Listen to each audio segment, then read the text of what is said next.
Bible अध्ययन को अपने दृष्टांत के ऊपर जो मनन कर रहे हैं उसको हम जारी रखेंगे। और सबसे निवेदन है कि जो भाग पढ़ते हैं अक्सर हम रिपीट करते हैं कि सभी लोग भाग लें तो अच्छा है। और अलग अलग लोग वचन पढ़ें जैसे बताया जाता है। और जब अलग अलग लोग वचन पढ़ते हैं तो सबकी जो है इसमें साझेदारी रहती है और अच्छा भी लगता है। और जवाब भी जो है, जब बीच में कुछ पूछा जाता है कि आपकी समझ क्या है, आपने क्या समझा है। और यदि आपको कुछ सवाल है तो आप उस सवाल को भी कर सकते हैं। हम सब मिल करके उसको जवाब देने का या समझने का हम कोशिश करेंगे। ये बाइबल अध्ययन, ये ऐसा नहीं होगा कि एक आदमी संदेश देकर के खत्म कर दें। बाइबल अध्ययन का अर्थ है कि हम सब मिल करके इसको समझने की कोशिश करें, और सबके अलग अलग अपना विचार होगा। प्रभु ने जो उनसे बात की होगी या प्रभु सिखाता होगा या जो उन्होंने समझा है, तो अच्छा है कि हम सबके सब बड़े खुले दिल से बिना किसी झिझक के हम इसमें भाग लें। तो अभी हम पढ़ेंगे लूका रचित सुसमाचार 14 अध्याय 7 से 14। जैसे निवेदन है इसको पढ़ें। Luke chapter 14 verse 7 to 14।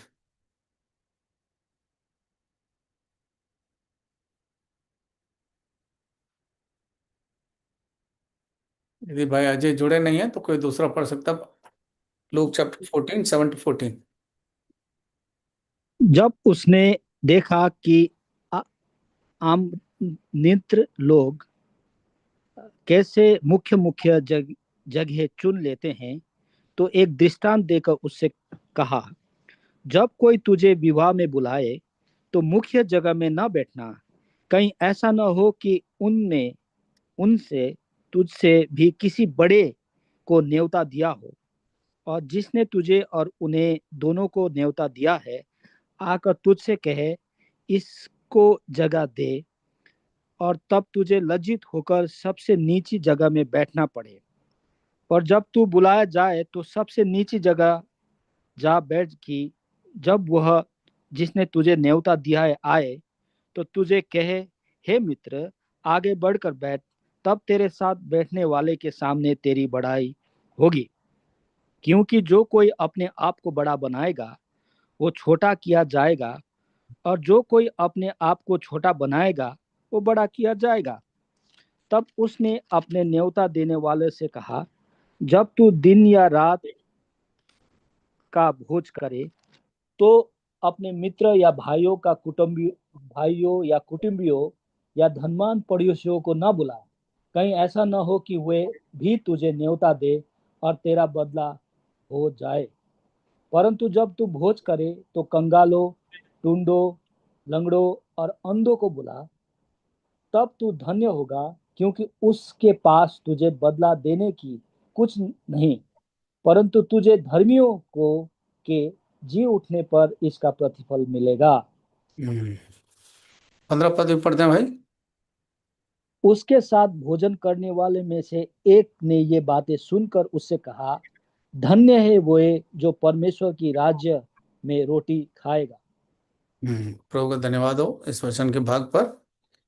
ये छोटी सी प्रार्थना करेंगे। प्यारे प्रभु, धन्यवाद हो बाइबल अध्ययन की सेवा के लिए। जितने लोग प्रभु एकत्रित हुए हैं इसमें प्रभु अलग अलग कनेक्शन के द्वारा आप सबों को अपने नियंत्रण में रखें, और प्रभु हमारे विचारों को केंद्रित रखें। मुझको भी प्रभु अपनी क्रूस के आड़ में छिपाए रखें, अपने बहुमूल्य लहू में ढांप के रखें। बोलने के लिए उच्चारण शब्द दें, और प्रभु हम सब के सब मिल करके बड़े आज़ादी के साथ प्रभु हम इसमें से कुछ सीख सकें जो हमारे आत्मिक लाभ का कारण हो और विश्वास में मजबूती लाने का कारण हो, ताकि हम प्रभु इस वर्तमान बुरे संसार में आपके जीवित वचनों से प्रभु कुछ न कुछ सीख करके हम प्रभु हम ताजगी पाएं और प्रभु आत्मिक लाभ उठाएं। सबों को आपकी प्रेम आत्मा में सौंपते हुए धन्यवाद के साथ इस प्रार्थना को यीशु मसीह के नाम से मांगते हैं, आमीन। तो बहुत अच्छा है कि हम अलग अलग दृष्टांतों से मनन कर रहे हैं, अध्ययन कर रहे हैं। हालांकि बहुत गहरे रूप से तो नहीं कर रहे हैं, लेकिन थोड़ा बहुत जो हम हर दृष्टांत से कुछ ना कुछ सीख सकते हैं या प्रभु सिखाना चाहता है। हम कोशिश करते हैं कि जब इस दृष्टांत को पढ़ें नए रूप से, तो प्रभु हमें जो शिक्षा हमें मूल उसमें से देना चाहता है उसको हम अच्छे रूप से जानते तो हैं, लेकिन उसको अभ्यास करने की कोशिश करें, उसको अनुकरण करें। This is very important. तो सबों से निवेदन है कि इस दृष्टांत में जो मुख्य इसका विषय क्या है, इसमें look 14:7-14, what is the main theme of this parable? Meekness, Namrata. Namrata, very good. और कोई, कौन से वर्ष में है ये थीम वर्स? इसमें क्या है इस पैराबल में? वर्स 10 पे है, जब तू बुलाया जाए तो सबसे नीची जगह पर बैठ, कि जब वो जिसने तुझे न्योता दिया है आए तो तुझसे कहे, हे मित्र आगे बढ़कर बैठ, तब तेरे साथ बैठने वालों के सामने तेरी बड़ाई होगी। हाँ, इसका असली निष्कर्ष जो है 11 पद में है। कोई 11 पद को पढ़े। क्योंकि जो कोई अपने आप को बड़ा बनाएगा वह छोटा किया जाएगा, और जो कोई अपने आप को छोटा बनाएगा वह बड़ा किया जाएगा।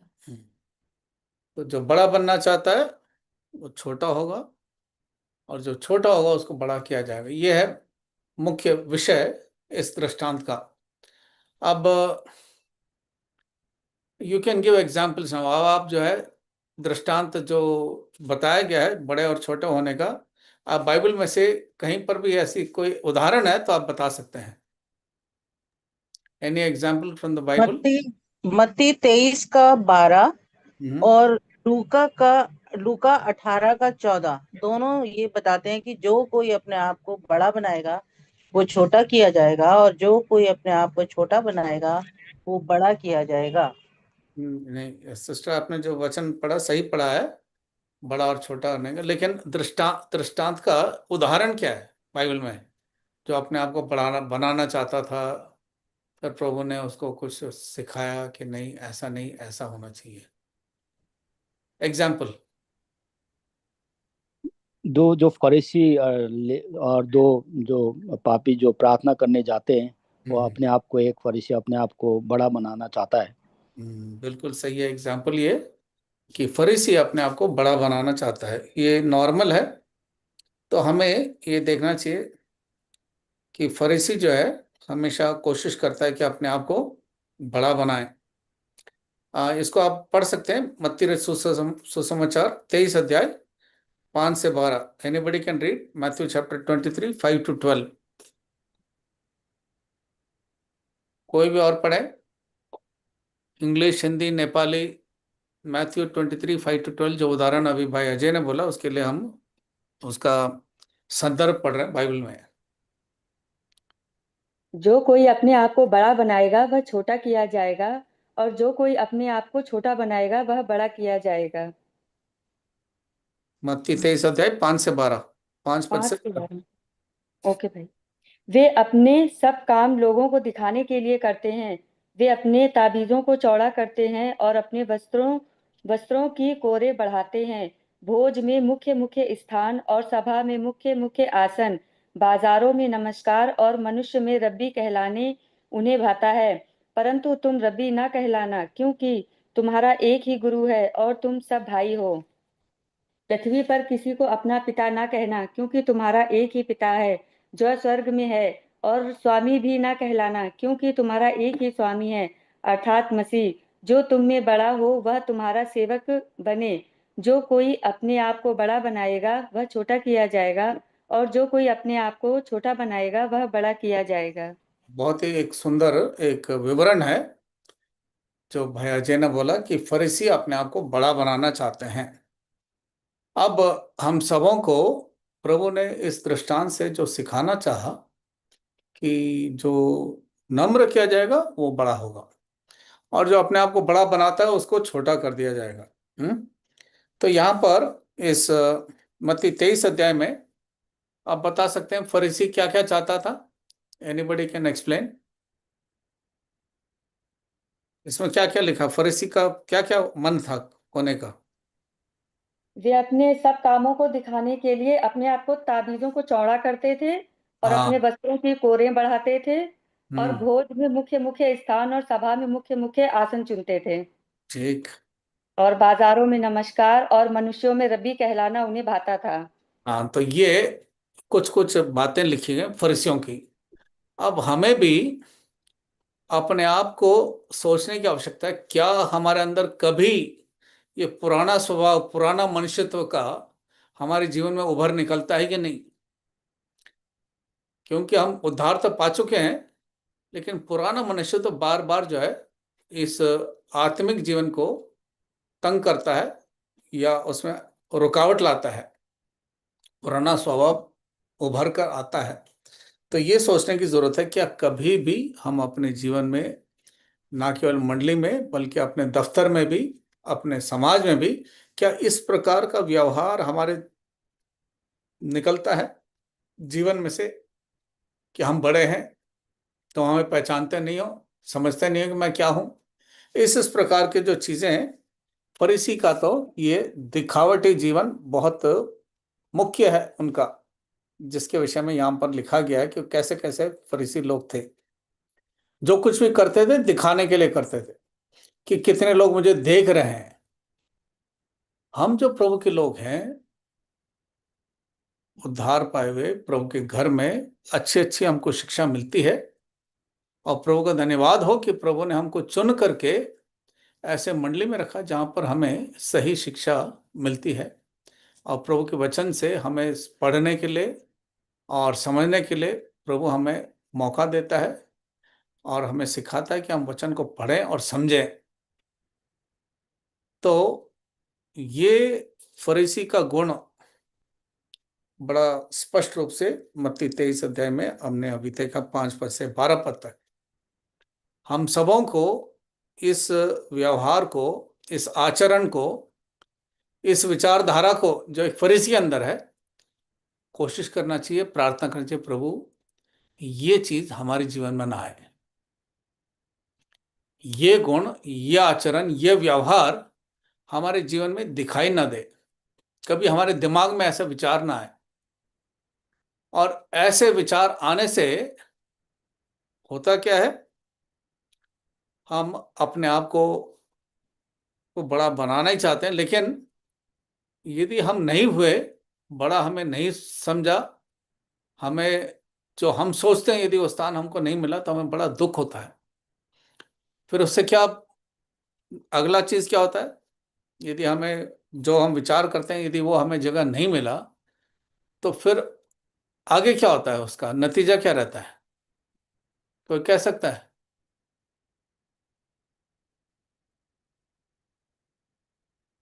तुरंत हमारा विचार क्या आता है? मेरे विचार तो, मैं तो थोड़ा बहुत बुड़बुड़ाऊंगा, कुड़कुड़ाऊंगा, देखो कैसा करते हैं ये, कैसा व्यवहार करते हैं, मेरे को तो जो है कुछ समझते ही नहीं है, कहना मुझे चाहिए था लेकिन मुझे तो कहा नहीं, किसी दूसरे को कह दिया, ऐसे भी हो सकता है विचार।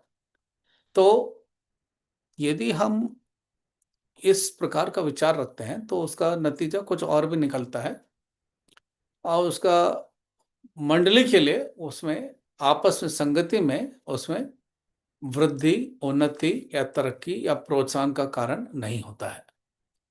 इसलिए हमें इस व्यवहार को बड़ा गंभीर रूप से सोचने की आवश्यकता है, क्योंकि प्रभु ने एक दृष्टांत देकर के कहा, समझाने की कोशिश करी कि हम इस बात को अच्छी तरह से समझ जाएं कि जो कोई अपने आप को बड़ा बनाएगा वो छोटा किया जाएगा, और जो कोई अपने आप को छोटा बनाएगा वो बड़ा किया जाएगा। तो ये बहुत एक इम्पोर्टेंट एक गुण है, एक व्यवहार है, एक आचरण है, एक विचार है, जो एक विश्वासी को ध्यान रखने की आवश्यकता है। चाहे हम कितने ही बड़े हों, चाहे कितने ही छोटे हों, जिस प्रकार से प्रभु ने हमको शिक्षा दी है, उस शिक्षा को हमें अनुभव में, अभ्यास में रखने की आवश्यकता है। इसलिए हम प्रार्थना करें, प्रभु मुझे ऐसी परिस्थिति से बचाएं कि मैं अपने आप को जो है आगे करने की कोशिश ना करूं, बड़ा बनाने की कोशिश ना करूं, या दूसरे शब्दों में सीधे सीधे कहना चाहिए, मैं फरीसी ना बनूं। फरीसी का गुण लिखा है, हमें सीधे सीधे कहें, प्रभु मैं फरीसी नहीं बनना चाहता हूं, या वो गुण जो फरीसी का है मेरे जीवन में दिखाई ना दे। और कोई उदाहरण?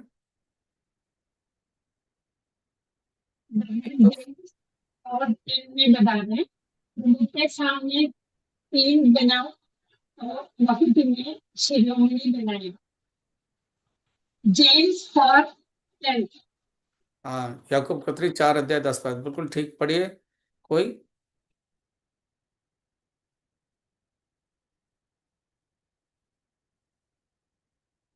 याकूब पत्री 4 अध्याय 10 पद, यही विचार लिखा है वहां पर। प्रभु के सामने दीन बनो तो वह तुम्हें शिरोमणि बनाएगा। प्रभु के आगे दीन बनो तो तुम्हें क्या बनाएगा? शिरोमणि बनाएगा। शिरोमणि बनाएगा। यस, बहुत ही अद्भुत बात है। प्रभु के सामने नम्र बनने की बहुत आवश्यकता है, दीन बनने की आवश्यकता है। तो प्रभु क्या करेगा? शिरोमणि बनाएगा। तो प्रभु से हमें यह प्रार्थना करने की आवश्यकता है, प्रभु मुझे ऐसा गुण बना कि मैं इतना अधिक नम्र हूं कि प्रभु आप मुझे, मालूम है मुझे अच्छी तरह से कि आप मुझे शिरोमणि बनाएंगे यदि मैं नम्र व्यवहार करता हूं, नम्रता के साथ चलूं, तो प्रभु मुझे शिरोमणि बनाएगा। बहुत ही अद्भुत एक एग्जाम्पल है जो प्रभु नम्र जनों के साथ करता है। तो हमें दो रहस्य यहाँ पर हमें एक मुख्य विषय सीखने को मिलता है। एक तो हमें फरीसी की तरह नहीं होना है, और दूसरा नम्र होने से प्रभु हमें शिरोमणि बनाता है। और इसी का 6 पद भी पढ़ें, 4 अध्याय का, याकूब पत्री 4 अध्याय 6 पद।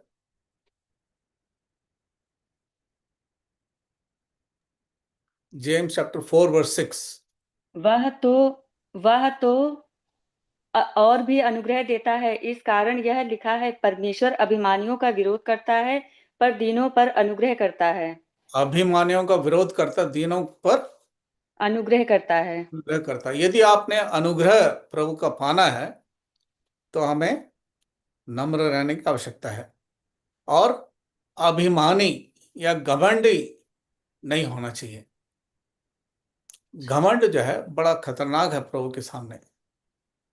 यहां तक कि उद्धार के विषय में प्रभु ने कहा कि ऐसा ना हो कि कोई घमंड करे, आपके कर्म के कारण नहीं, आपके कामों के कारण नहीं, आपके बुद्धिमान के कारण नहीं, आपके ज्ञान के कारण नहीं, बल्कि परमेश्वर ने स्वयं हमको चुना है और उद्धार दिया है। ऐसा ना हो कि कोई घमंड करे कि वो सोचें कि मैं अपने कर्म से, अपने बुद्धि से, अपने ज्ञान से, अपने समझ से, अपने पैसे से, अपने कमाई से कुछ मैं प्रभु में कुछ बन गया हूं। ना, बिल्कुल भी नहीं। प्रभु घमंडियों का, अभिमानियों का रोकता है, और जो नम्र है उनको अनुग्रह देता है। तो हमें यदि अनुग्रह चाहिए तो घमंड नहीं करना है, नम्र रहना है। और यदि हमें शिरोमणि बनना है तो हमें नम्र रहने की आवश्यकता है। और यदि हमें बड़ा बनने की आवश्यकता है तब भी हमें नम्रता के साथ व्यवहार करने की आवश्यकता है। हमें अपने आप को बड़ा नहीं करना है फरीसियों की तरह।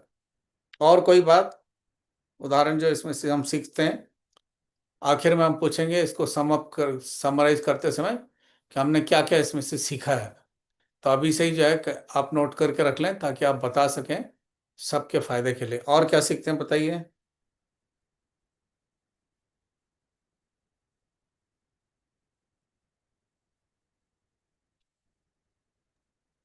फिलिपियंस 2:3 और 4 में लिखा है, हम्म। विरोध या झूठी बड़ाई के लिए कुछ ना करो, हम्म। पर दीनता से एक दूसरे को अपने से अच्छा समझो। हम्म। हर एक अपने ही हित की नहीं, वरन दूसरे के हित की भी चिंता करे। दूसरों की भी चिंता करने की आवश्यकता है। जब नम्र बनते हैं तभी हम नम्र होंगे जब दूसरों की चिंता करेंगे, अपने भाई बहनों की चिंता करेंगे।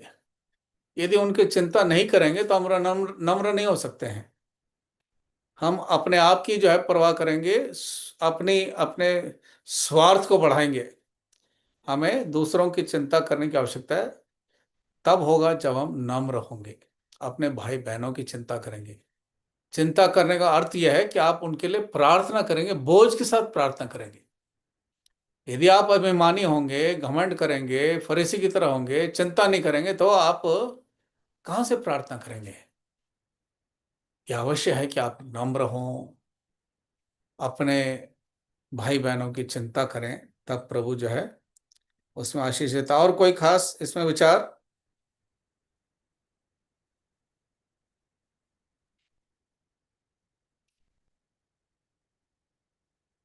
खाने पीने के विषय में क्या लिखा है यहां पर 7 से 14 में?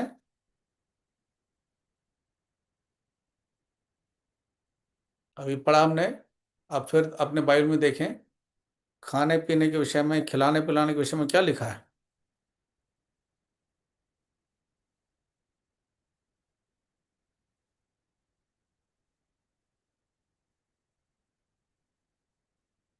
कोई भी?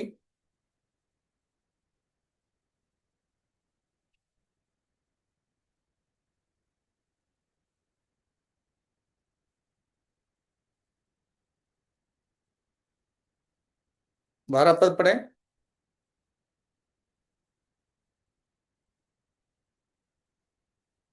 लूका 14 अध्याय 12 और 13 पद।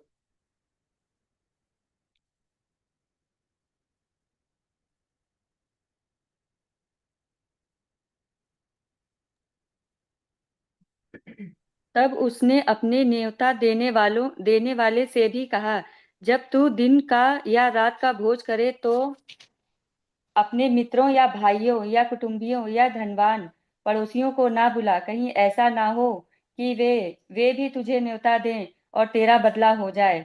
परंतु जब तू भोज करे तो कंगालों, टुंडों, लंगड़ों और अंधों को बुला। हम्म तो कोई बताए इसका क्या अर्थ होगा?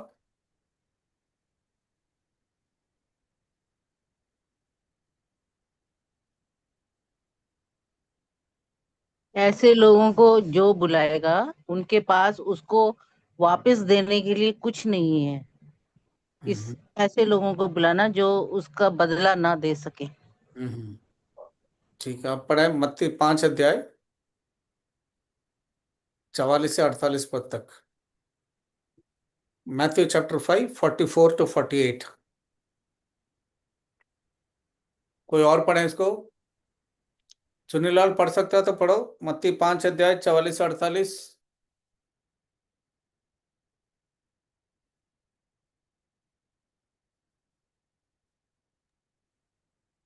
मत्ती पाँच परंतु मैं अध्याय तुमसे कहता हूँ कि अपने बैरियों से प्रेम रखो और अपने सताने वाले के लिए प्रार्थना करो, जिससे तुम अपने स्वर्गीय पिता की संतान ठहरोगे, क्योंकि वह भले और बुरे दोनों पर अपना सूर्य उदय करता है और धर्मी अपनी दोनों पर मेघ बरसाता है। क्योंकि यदि तुम अपने प्रेम रखने वालों ही से प्रेम रखो तो तुम्हारे लिए क्या फल होगा? क्या महसूल लेने वाले भी ऐसा ही नहीं करते? यदि तुम केवल अपने भाइयों ही को नमस्कार करो तो कौन सा बड़ा काम करते हो? क्या अन्य जाति भी ऐसा नहीं करते? इसलिए चाहिए कि तुम सिद्ध बनो जैसा तुम्हारा स्वर्गीय पिता सिद्ध है। तो हमें सबों से प्रेम करने की आवश्यकता है, ये नहीं कि जो हमसे प्रेम करे उसी से प्रेम करें। हम्म प्रभु कहता है कि हमें सबों से प्रेम करना है, जैसे परमेश्वर सबके लिए मेघ बरसाता है, सबके लिए सूरज है, सबके लिए सब कुछ है, मौसम मौसम सब कुछ सबों के लिए बराबर है। लेकिन इस संसार में ऐसे परिस्थितियों के मध्य में प्रभु ने हमको एक उदाहरण के लिए रखा है। तो जो हमसे प्रेम नहीं करता उससे भी हमें प्रेम दिखाने की आवश्यकता है। दूसरे शब्दों में हमें उतना नम्रता का बर्ताव करने की आवश्यकता है ताकि हम प्रभु के सुसमाचार को सुना सकें। यदि हम अपनी ढिठाई में रहेंगे कि हमने तो उद्धार पा लिया है, हम तो स्वर्ग जा रहे हैं, प्रभु ने हमारे ऊपर अनुग्रह दिखाया है, बस बाकी का क्या चिंता करना है। इसलिए प्रभु ने सिखाया कि हमें इतना नम्रता, इतना ऐसा स्वभाव हमारे जीवन में होना चाहिए कि हम नाश होने वालों के प्रति हम बोझ रख सकें, ताकि हम उद्धार का समाचार उनको सुनाने के लिए, सुसमाचार सुनाने के लिए हमारे पास कुछ माध्यम हो, कुछ जरिया हो, कुछ तरीका मिल सके कि हम जो है उनको भी चाहे चाय पे बुलाएं, चाहे किसी और उस पे बुलाएं, ताकि हम सुसमाचार को उनको दे सकें, परमेश्वर का प्रेम उनको दिखा सकें। जहां जहां प्रभु हमें प्रार्थना का बोझ देता है उद्धार का सुसमाचार सुनाने के लिए, चाहे अपने पड़ोसी हों, चाहे हमारे रिश्तेदार हों, चाहे हमारे कार्य करने के स्थान में हों, तो हमारा ये स्वभाव जो नम्रता का है, जो प्रभु यीशु मसीह में था, he thought it not robbery to be equal with God, फिलिपियों पत्री में है। He made himself of no reputation, but humbled himself even to the death of the cross. Let this mind be in you. देखिए फिलिपियों पत्री 2 अध्याय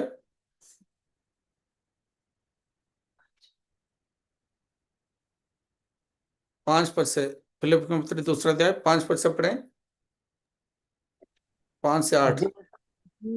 जैसा मसीह यीशु का स्वभाव था वैसा ही तुम्हारा भी स्वभाव हो, जिसने परमेश्वर के स्वरूप में होकर भी परमेश्वर के तुल्य होने को अपने वश में रखने की वस्तु ना समझा, वरन अपने आप को ऐसा शून्य कर दिया और दास का स्वरूप धारण किया और मनुष्य का समानता में हो गया और मनुष्य के रूप में प्रकट होकर अपने आप को दीन किया और यहाँ तक आज्ञाकारी रहा कि मृत्यु, हाँ क्रूस की मृत्यु भी सह ली। इससे अधिक नम्रता का स्वभाव हमें कहीं और नहीं मिलेगा। प्रभु यीशु मसीह ने स्वयं जो है हमारे लिए एक नमूना बन करके अपने आप को इतना अधिक नम्र किया। परमेश्वर का पुत्र होने के बावजूद उसने अपने आप को शून्य कर दिया, इतना आपको नम्र किया, मनुष्य का रूप धारण किया और मृत्यु तक आज्ञाकारी रहा। आज्ञाकारिता का सीमा कहां पर खत्म हुआ? जब वो मृत्यु के लिए उसने अपने आप को सौंप दिया, जैसे पिता ने कहा कि मेरे पुत्र के बलिदान के द्वारा इस जगत का उद्धार होगा। इसलिए उसने कहा परमेश्वर ने जगत से ऐसा प्रेम किया कि उसने अपने इकलौता पुत्र दे दिया, ताकि जो कोई उसके ऊपर विश्वास करे वो नाश न हो लेकिन अनंत जीवन पाए। प्रियो, हमें उस प्रभु यीशु मसीह के आज्ञाकारिता, नम्रता, दीनता के कारण आज हम इस उद्धार को पाकर के इस रीति से उस स्वर्गीय कुटुंब में हम एक परिवार के रूप में शामिल किए गए। हमें भी उतना ही अधिक नम्र बनने की आवश्यकता है, मृत्यु तक नम्र बनना है प्रभु के सुसमाचार को फैलाने के लिए। बहुत सारे स्थानों में जो है प्रभु के लोगों को जो है जेल में डाला जा रहा है। वो कई कई जगह पर देखने को मिलता है, कहते हैं ठीक है आप हमें बंद कर दीजिए, कोई बात नहीं, हम बाइबल का प्रचार करना हम नहीं छोड़ेंगे, बाइबल पढ़ना छोड़ेंगे नहीं, ये हमारा अधिकार है संविधान में, लेकिन यदि आप धमकी दे रहे हैं हमको जेल में डालेंगे तो आप डाल दीजिए। यदि वो डिटाई के साथ लड़ाई झगड़ा करते तो परमेश्वर को नम्रता का स्वभाव दिखा नहीं पाते। तो इसलिए प्रभु स्वयं हमारे लिए उसने इस उदाहरण का, उसने एक, वो स्वयं हमारे लिए एक नमूना बना।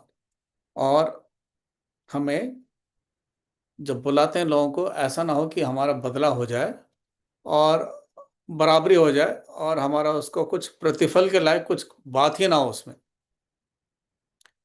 तो इसलिए हमें सिखाया गया है कि जो हमसे प्रेम करते हैं या नहीं भी प्रेम करते हैं, हम उतना ही प्रेम बराबर सबको दिखा सकें। और कहीं पर कोई उदाहरण है बड़ा बनने के लिए, इंपॉर्टेंट पोस्ट लेने के लिए?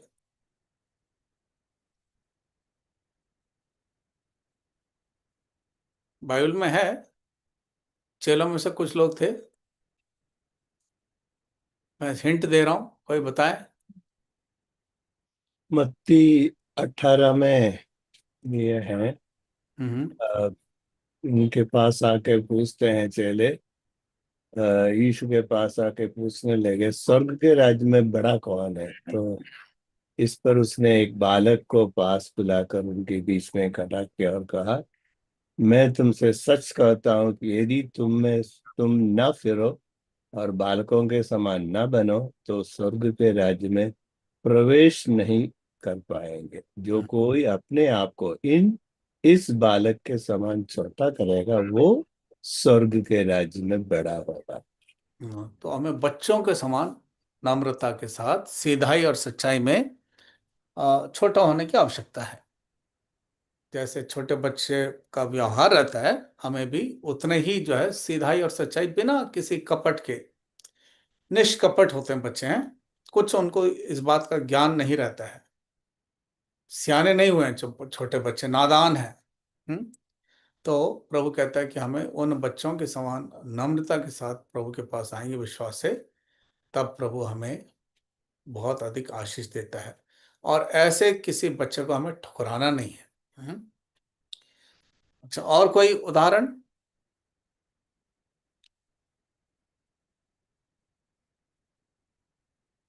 बहुत ही फेमस है। अच्छा, थोड़ा सा और हिंट देता हूं। याकूब और यूहन्ना। उनकी माँ ने आकर के जो है प्रभु से कहा,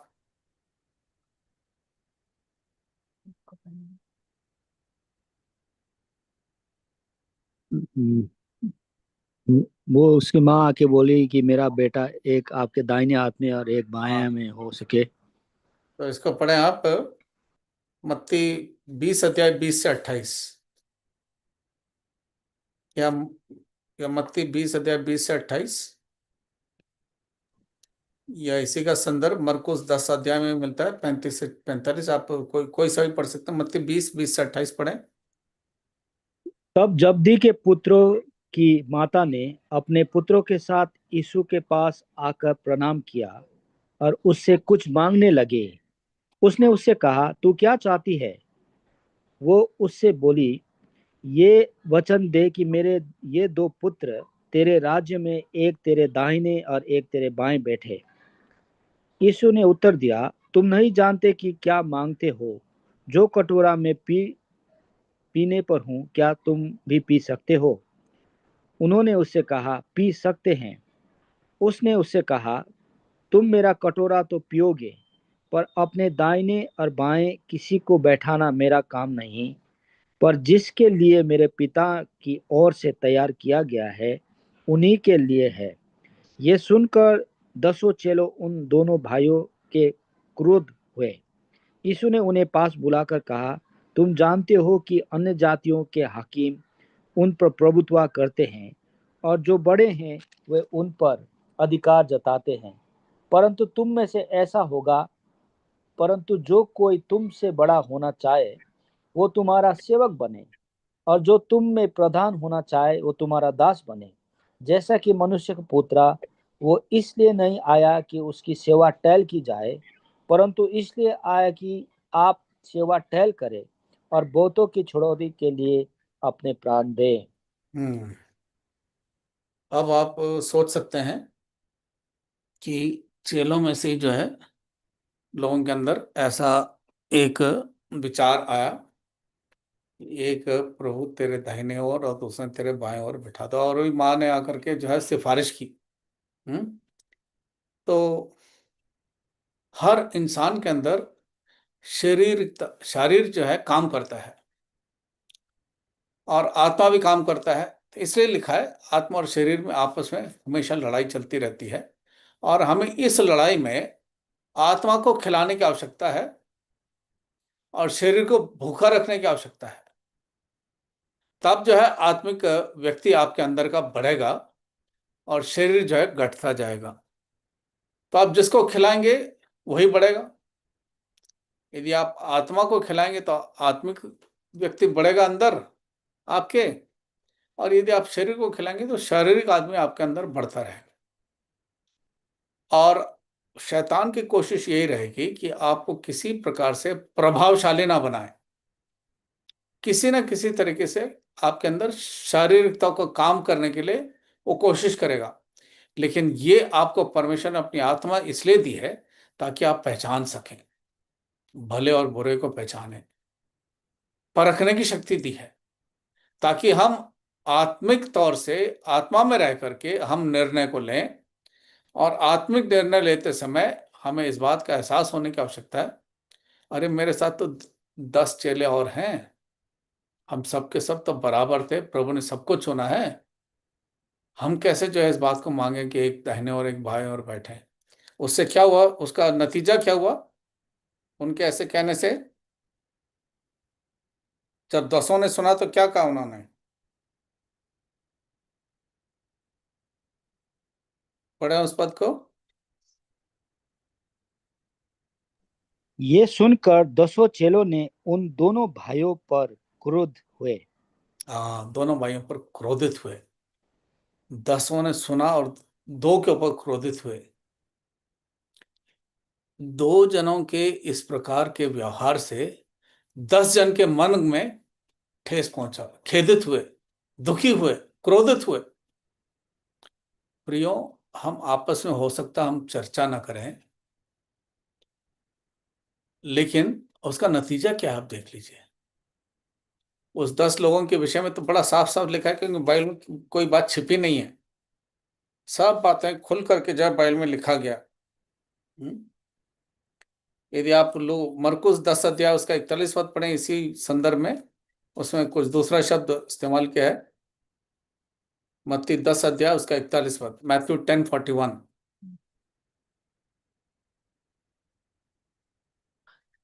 मार्क 10:41, मरकुस 10 अध्याय 41 पद।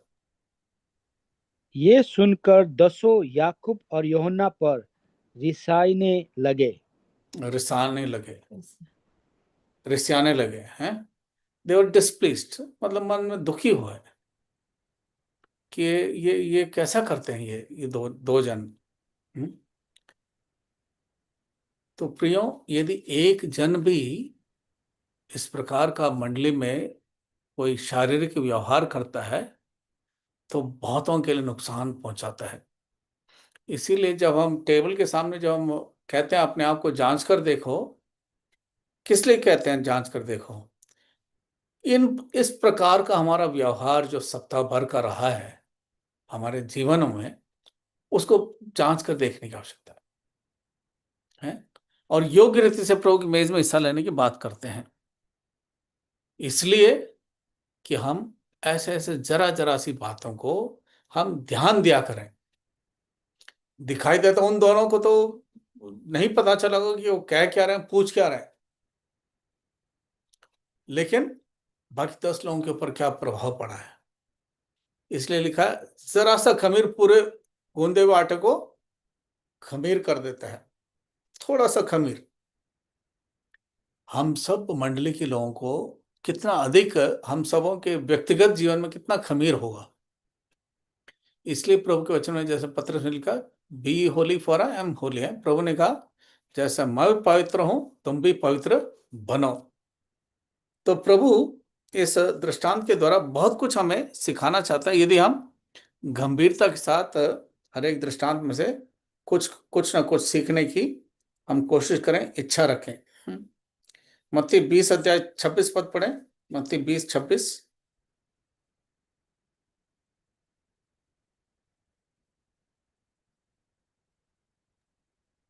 परंतु तुम में ऐसा नहीं होगा, परंतु जो कोई तुम में बड़ा होना चाहे वह तुम्हारा सेवक बने,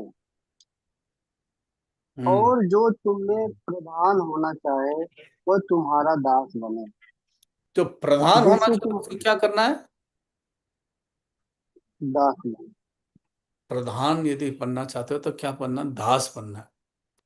दास का अर्थ है दूसरे शब्दों में गुलाम होना है, नौकर बनना है।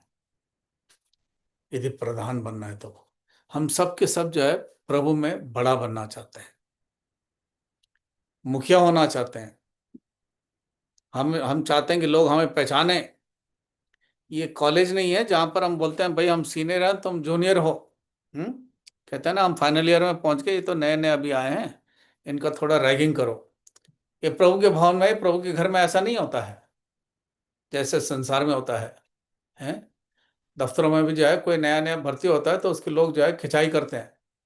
प्रभु के घर में जो है ऐसे खिंचाई वाली बात नहीं होती है, बल्कि और अधिक हमें नम्रता पूर्वक दीनता के साथ उसको व्यवहार करने की आवश्यकता है, उसके साथ प्रेम से बातचीत करने की आवश्यकता है। हम में से कितने जो हैं जब प्रभु के घर में कोई नया आता है तो उनसे बात करते हैं, मिलते हैं, अपना परिचय कराते हैं, नम्रता और दीनता के साथ उससे व्यवहार करते हैं, ताकि उसको परमेश्वर के घर का प्रेम का जो है कुछ अनुभव हो। यह हम सबका कर्तव्य है, हम सबकी जिम्मेदारी है कि कोई भी प्रभु के घर में नया आए तो उससे हम मिलें, अपना परिचय कराएं, उससे पूछताछ करें और प्रभु का प्रेम उसको दिखाई दे और अनुभव करें। इसलिए जब हम प्रभु के भवन में जब प्रार्थना करते हैं और लोगों से मिलते जुलते हैं, हम सोचते हैं और प्रार्थना करते हैं प्रभु कोई भी यदि आपके घर में आए, आपके भवन में आए, वो खाली हाथ वापस ना जाए, प्रभु के प्रेम को चेक करके जाए। प्रभु का प्रेम इस बात में दिखाई देगा जब हम सब नम्रता के साथ, दीनता के साथ दूसरे को अपने से अच्छा समझें और अपने आप को छोटा करें, दास बनाएं। सीक्रेट यही है मसीह जीवन का, अपने आप को छोटा करें। जो बड़ा बनना चाहता है वो सेवक बने, जो प्रधान बनना चाहता है वो दास बने। और यही गुण है प्रभु के भवन में लोगों को कुछ जिम्मेदारी देने का। क्या आपस में लोगों के अंदर इतना मेल मिलाप है, इतना भाईचारे की प्रीति है, इतना नम्रता है, इतना उसके अंदर क्षमता है कि वो अलग अलग परिस्थितियों में अपने आप को धीरज से रखें, अपने गुस्से को ठंडा करके रखें। ये सब गुण जो है, मंझना जो है, इसी को कहते हैं जब बुरी अच्छी तरह से मंझ गए हैं, ठोकर खा खा करके नम्र हो गए हैं। तो परमेश्वर चाहता है कि हम इस प्रकार से प्रभु के भवन में, यदि हमें कुछ अधिकार पाने की आवश्यकता है, प्रभु का सेवा में आगे बढ़ने की आवश्यकता है, तो ये नम्रता का गुण, दीनता का स्वभाव हमारे जीवन में दिखाई देने की आवश्यकता है। देखिए पहला तिमोथी 3 अध्याय 6 पद, पहला तिमोथी 3 अध्याय 6 पद, 1 Timothy chapter 3 verse 6।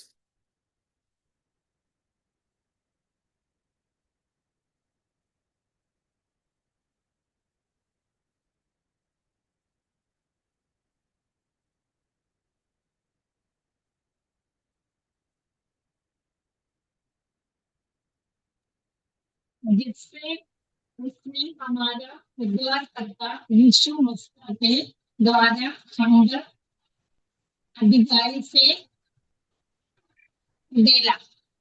पहला तिमोथी 3 अध्याय उसका 6 पद। फिर ये कि नया चेला न हो, ऐसा न हो कि अभिमान करके शैतान का सादंड पाए। हाँ, कोई नए नए को जो है ना, कोई उसको जो है बड़ा जिम्मेदारी नहीं देते हैं प्रभु के भवन में। ये बड़ा स्पष्ट रूप से प्रभु के वचन में लिखा है, ऐसा ना हो कि वो अभिमानी होकर के वो गिर जाए। तो इस चीज से हमें पहले से ही सावधानी रखने के लिए कहा है। फिर ये कि नया चेला ना हो, ऐसा ना हो कि अभिमान करके शैतान का सा दंड पाए और बाहर वालों में भी उसका सुनाम हो। ऐसा ना हो कि निंदित होकर शैतान के फंदे में फंस जाए। किसी नए नए उद्धार पाए व्यक्ति को कोई बड़ी जिम्मेदारी नहीं देते मंडली में। उसका कारण यह है कि जब तक वो परिपक्व न हो जाए, जब तक अच्छी तरह से मंडली में मंझ ना जाए, तब तक जो है उसको जिम्मेदारी नहीं देते हैं साधारण तौर से। जैसे प्रभु के वचन में शिक्षा दी गई है कि फूल जाता आदमी, जैसे गुब्बारा फूलते हैं ना, वो नए नए में उसको कुछ जिम्मेदारी मिल जाती है, बड़ा बनने की कोशिश करता है, तो गुब्बारे की तरफ फूलता रहता है, एकदम से क्या होता है, एकदम से फटता है बड़े जोर से। हम्म। तो प्रभु के वचन में इस नम्रता और दीनता के विषय में बहुत कुछ जो है प्रभु हमें सिखाता है। और इसीलिए ये दृष्टांत इसलिए हैं कि हम इन दृष्टांतों से हम बहुत बातों को सीख सकें। नम्रता का बहुत बड़ा एक रोल है एक मसीह जीवन में। ये लोगों को बनाने में मदद करता है। इसका ठीक विपरीत जो है अभिमानी जो है बिगाड़ता है, तोड़ता है। हमारा काम तो प्रभु के लोग होने के कारण जोड़ने का है। यदि नम्र बन जाए तो तुरंत प्रभु जो है एक दूसरे के अंदर मेल मिलाप और प्रेम को लेकर के आता है। अभी किसी हाल की बात है, तो किसी से कुछ मंगाने की बात थी। हमने पूछा कितने पैसे क्या है, तो उसने कहा इतने इतने पैसे हैं। उसने कहा इसके इतने पैसे लगेंगे, इसके इतने पैसे लगेंगे। हमने कीमत चुका दी। बाद में कहता है कि आपका जो है ना ये पार्सल के चार्जेस और आपको देने हैं। हमने अच्छा कोई बात नहीं, ये भी हम दे ही देंगे। तो हमने कहा नहीं, कुछ इसमें हिसाब किताब में कुछ गड़बड़ है, इसको ठीक कर लें। वो तुरंत हमको जवाब देता है कि हम प्रभु की सेवा करते हैं, हम ऐसे काम नहीं करते हैं। मैंने कहा भाई ऐसी बात नहीं है कि आप सेवा करते हैं, ऐसा मत कहो। फिर आगे फिर वो लिखता है कि प्रभु तुम्हें दंड देगा। तो इतना जल्दी जो है गुस्सा हो जाते हैं कि हम जो है किसी बात को समझने की कोशिश करें और समझने के लिए हम पूछताछ करें, तो दूसरा जो है धीरज के साथ समझने की कोशिश नहीं करता, तुरंत जो है ऐसी ऐसा उसका रुख रहता है, व्यवहार रहता है। तो हमें बड़ा संयम रखने की आवश्यकता है, धीरज धरने की आवश्यकता है, नम्रता में रहने की आवश्यकता है। तो फिर मैंने तुरंत जो है उसको कहा, मैंने कहा भाई मुझे क्षमा करें, हो सकता है मेरे समझने में गलती हो। आप अच्छा सेवा कर रहे हो, आप करते रहो, प्रभु आशीष देगा। तो हमें अलग अलग अनुभवों में से निकलना पड़ता है। तो प्रभु सभी विषयों में मदद करता है। ये तभी होगा जब हम इस बात को समझेंगे कि हमें दूसरे को भी जो है सिखाना है, और सिखाएंगे तब जब हम नम्र होंगे। यदि हम भी गुत्तम गुत्ता करेंगे तो कुछ सिखा नहीं पाएंगे, कुछ समझा नहीं पाएंगे, हम अपने आप को भी और बेइज्जती करके रखेंगे। इसमें प्रभु का स्वभाव हमारे जीवन में दिखाई नहीं देगा। तो प्रियो, अब काफी देर हो गई विचार करते करते। अब मैं चाहूंगा कि अब एक एक पॉइंट बोलें जो आपने इसमें से सीखा आज के दृष्टांत में से। सुनने वाले यहाँ पर बहुत हैं, लेकिन मैं चाहता हूँ कि बोलने वाले भी बने। केवल समझते ही रहें, लेकिन आप बोलेंगे नहीं तो फिर दूसरों को क्या फायदा होगा। जो आपने सीखा है थोड़ा थोड़ा एक एक पॉइंट बताएं बस, जो भी हमने आज सीखा है या वचन पढ़ा है उसमें से। भाई हमें नम्रता, अभिमान और नम्रता भाई, शिरोमणि, ठीक। शिरोमणि, माँ की विनती। माँ की विनती, माँ की विनती तो ठीक नहीं दो थी। बेटे थे, दो माँ की, बेटों की। माँ का तो ठीक है, दिल में है कि मेरे बच्चे आगे बढ़े, पर प्रभु के काम में इस तरह से नहीं होता है। माँ को भी सोचने की आवश्यकता है कि ठीक है मेरे बच्चों को बड़ा होना है प्रभु के घर में, पर यह भी सोचना चाहिए और भी हैं प्रभु के घर में जिनको बराबरी दृष्टि से देखा जाएगा। और कोई? भाई जय मसीह की। जय मसीह।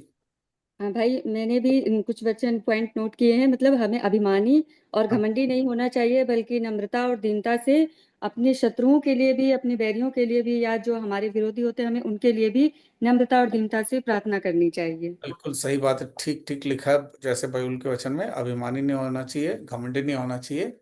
नम्रता और दीनता के साथ जो हमारे बैरी, हमारे शत्रु, उनके लिए भी प्रार्थना करने की आवश्यकता है, ताकि परमेश्वर का प्रेम उन तक पहुंचे। और कोई?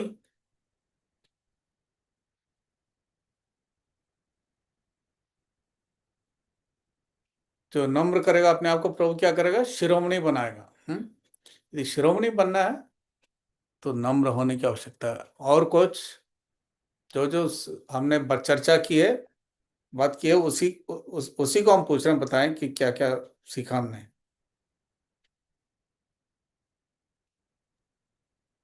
पर दूसरे की चिंता करनी, बताएं फिर से। दूसरे की चिंता करनी।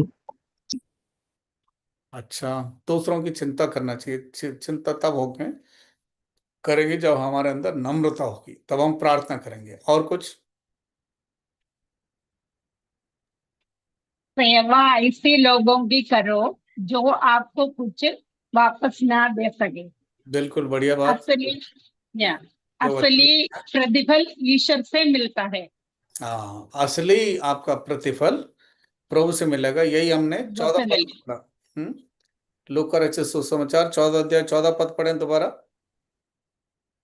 Look chapter 14 verse 14।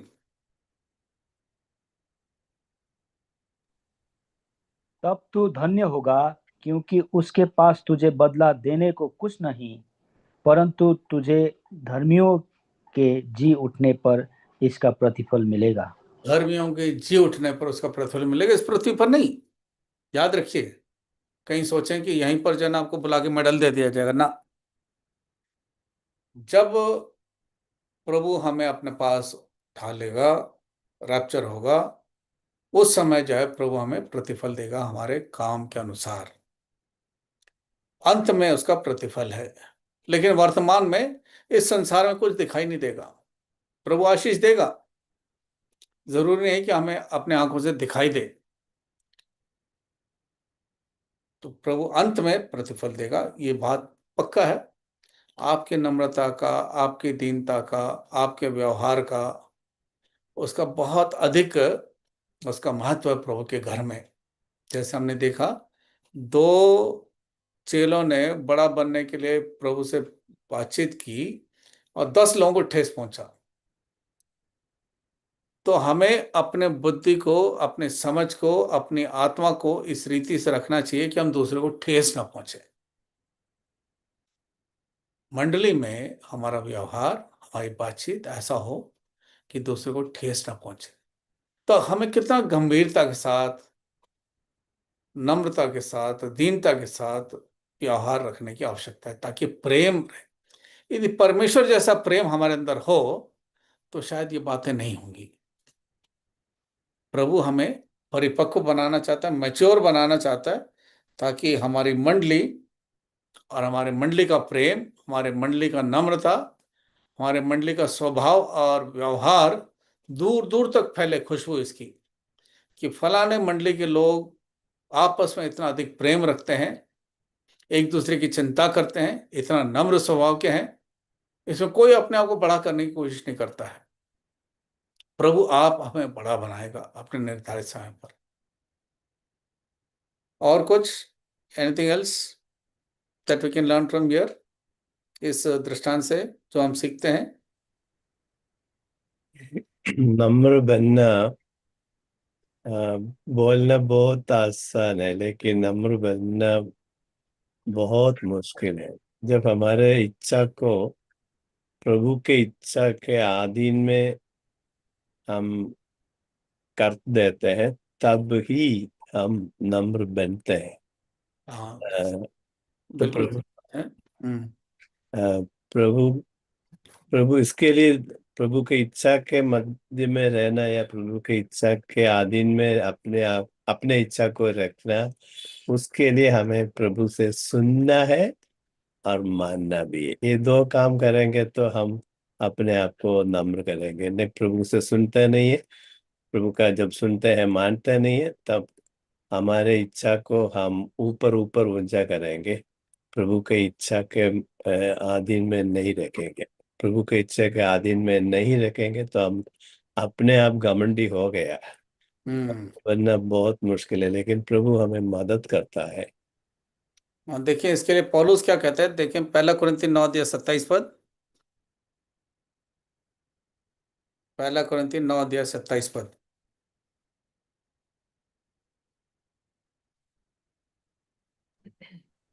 परंतु मैं अपनी देह को मारता कूटता और वश में लाता हूँ। ऐसा ना हो कि औरों को प्रचार करके मैं आप ही किसी रीति से निकम्मा ठहरूं।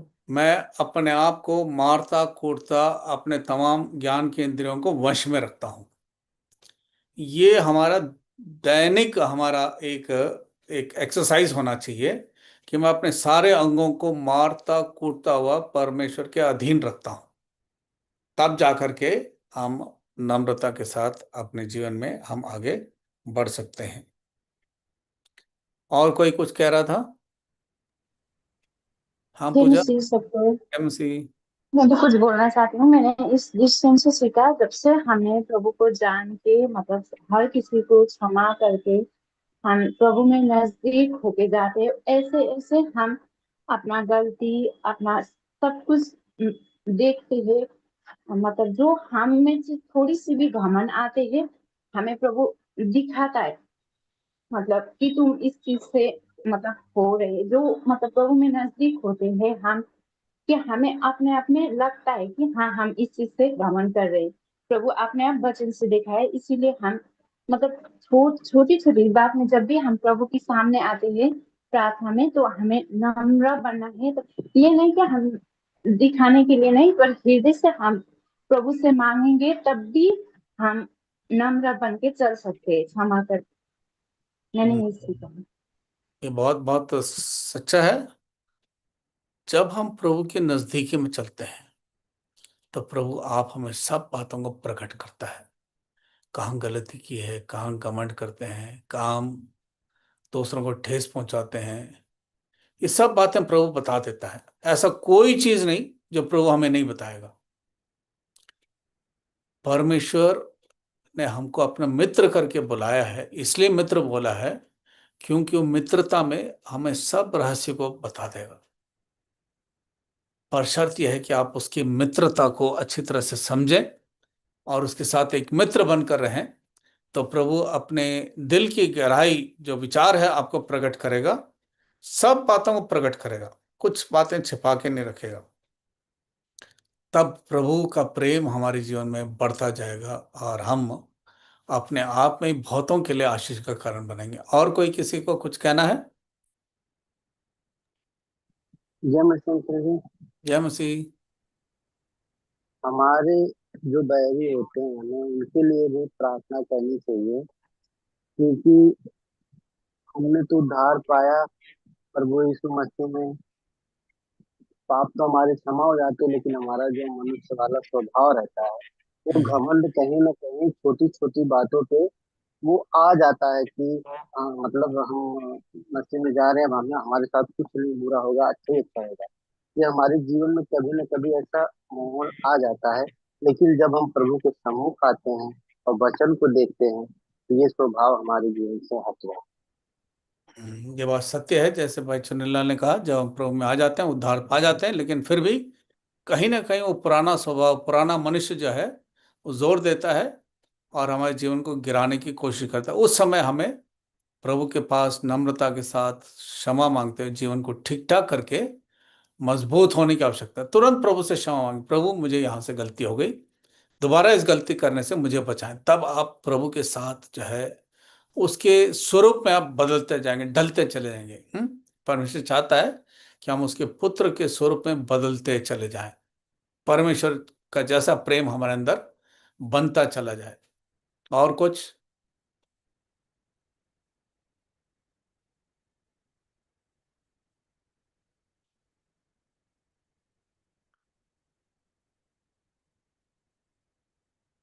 तो हमने इस दृष्टांत से, नम्र बनने के दृष्टांत से बहुत कुछ हमने विचार किया है। हम इसको फिर दोबारा समय मिलने पर लिख लें कि कहाँ कहाँ पर हमारा सुधारने की आवश्यकता है।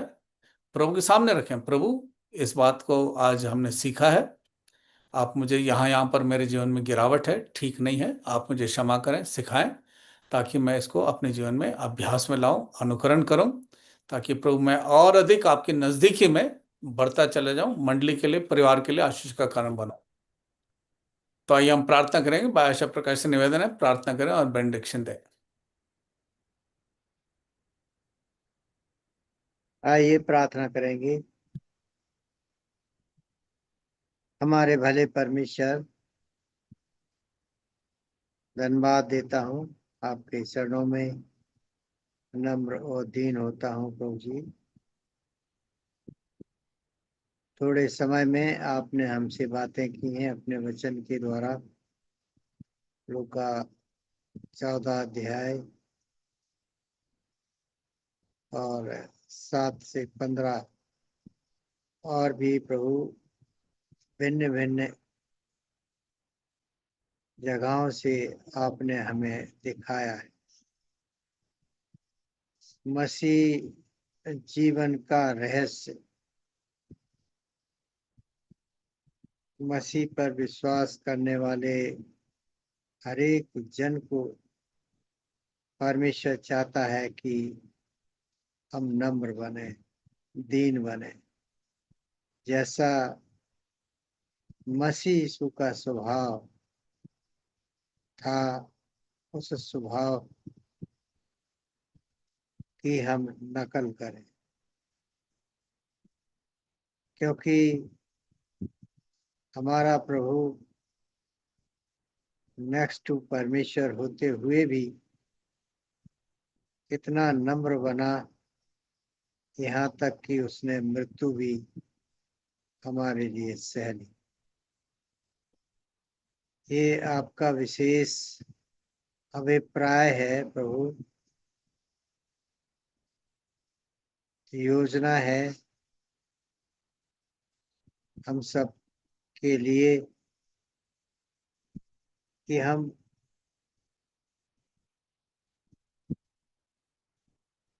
उसके निकट स्वभाव, हमारे प्रत्येक के अंदर मसीह स्वभाव होने की बात भी हमने सुनी है। ये स्वभाव और ये नम्रता हमारे जीवन में कब आती है? जब हम उसके वचन का आदर मान करते हैं, क्योंकि परमेश्वर का वचन ही परमेश्वर है जो हमें सब बातों को सिखाता है और उस शिक्षा में मसीह जीवन की चाल भी जुड़ी हुई है। हम किसी भी प्रकार का, चाहे हम कितना ही बाइबल का नॉलेज, ज्ञान रखते हो, या हमारी कोई भी पहचान लोगों के सामने बड़प्पन को दर्शाता है, प्रभु के निकट वो ठीक नहीं है। इसलिए उसने खुद अपने आप का प्रमाण दिया है, यहाँ तक कि इतना नम्र बना, उसने अपने चेलों के पैर भी धोए। प्रभु, इससे हम सीखते हैं कि वो नम्रता हमारे प्रत्येक के जीवन में इतना अनिवार्य है, जिससे के द्वारा हम जाने कि प्रभु हमारे लिए एक आदर्श नमूना दिया, मसीह जीवन का एक आदर्श नमूना हमारे सामने पेश किया। हमें उस नमूने को फॉलो करना है, अनुसरण करना है। प्रभु, ये मुश्किल तो है, लेकिन जब हम अपने आप को आपके सम्मुख समर्पण करते हैं, प्रभु जैसा तू चाहे वैसा हम चलेंगे, तो प्रभु हमें सब बातों को सिखाता है। प्रभु चाहता है कि हम उसमें बने रहें और मेरा वचन उसमें बना रहे। ये यूहन्ना 15:7 में हम पढ़ते हैं, यदि तुम मुझ में बने रहो और मेरा वचन तुम में बना रहे तो जो चाहो मांगो वो हो जाए। प्रभु हमारी मांग और हमारी चाहत